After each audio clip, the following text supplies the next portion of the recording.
ક્યાં છીએ? આ શ્વેતપત્રના મુદ્દાઓ છે।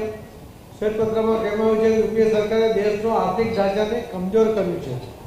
યુપીએ કાળમાં રૂપિયામાં ભારે ઘટાડો થયો હતો। બેન્કિંગ સેક્ટર એ સંકટમાં હતું। વિદેશી મુદ્રા ભંડારમાં ખૂબ મોટો ઘટાડો થયો હતો। મોટું દેવું કરવામાં આવ્યું હતું। રાજસ્વનો ખોટો ઉપયોગ કરવામાં આવ્યો હતો। શ્વેતપત્ર અનુસાર યુપીએ સરકાર આર્થિક ગતિવિધિઓને સુવિધાજનક બનાવવામાં નિષ્ફળ રહી અને એની જગ્યાએ યુપીએ સરકારે એવી મુશ્કેલીઓ પેદા કરી કે જેને લીધે અર્થવ્યવસ્થા શાંત થવા લાગી। એ સરકારે વાજપેયીજીના નેતૃત્વવાળી એનડીએ સરકારના સુધારાઓનો વિલંબિત પ્રભાવ અને અનુકૂળ વૈશ્વિક પરિસ્થિતિઓનો લાભ ઉઠાવ્યો। ઉચ્ચ રાજકીય નુકસાન, મોટું ચાલુ ખાતાનું નુકસાન અને 5 વર્ષો માટે 2 અંકોની મોંઘવારીની સ્થિતિ સર્જાઈ હતી, જેની અસર ભારતીયોના પોકેટ પર થઈ અને દેશને ફ્રેજાઇલ ફાઇવના ક્લબમાં સામેલ થઈ ગયો।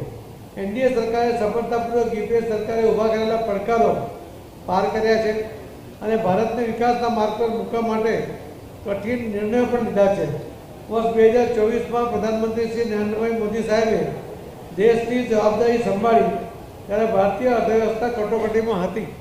આ સ્થિતિ પૂર્વ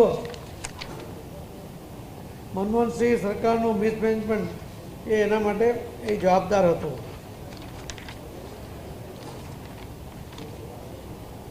કોંગ્રેસ સરકારમાં હાઈવે બનાવવાની જે ગતિ હતી કે રોજની ફક્ત 12 કિલોમીટરથી આખા દેશમાં 12 કિલોમીટર હાઈવે બનતો હતો। મોદી સરકારમાં આ સ્પીડ વધીને 28.3 કિલોમીટર ડબલથી પણ વધારે થઈ છે અને હમણાં સુધીમાં 2015થી ડિસેમ્બર 2023 સુધીમાં 54.9 હજાર કિલોમીટર 54.9 હજાર કિલોમીટર આ નવા હાઈવે એ આ દેશમાં બનાવવામાં આવ્યા છે। 2014 સુધી કોંગ્રેસ સરકારના શાસનમાં યુનિવર્સિટીઓની સંખ્યા માત્ર 676 હતી, જ્યારે મોદી સરકારના શાસનમાં વધીને 1168 થઈ છે। 2014 સુધી દેશના મેડિકલ સીટોની સંખ્યા માત્ર 51,348 હતી, મોદી સરકારના સમયમાં એ ડબલથી પણ વધુ થઈ ગઈ છે। કોંગ્રેસ સરકાર દરમિયાન ગ્રામીણ વિસ્તારોમાં વીજળીની સરેરાશ ઉપલબ્ધતા માત્ર 12 કલાક હતી, જે મોદી સરકારના સમયમાં આ ઉપલબ્ધતા 20 કલાક કરવામાં આવી છે। મોદી સરકારના શાસનમાં જે વિકાસને કારણે જે વીજળીની જરૂરિયાત વધી, એનો વપરાશ વધ્યો।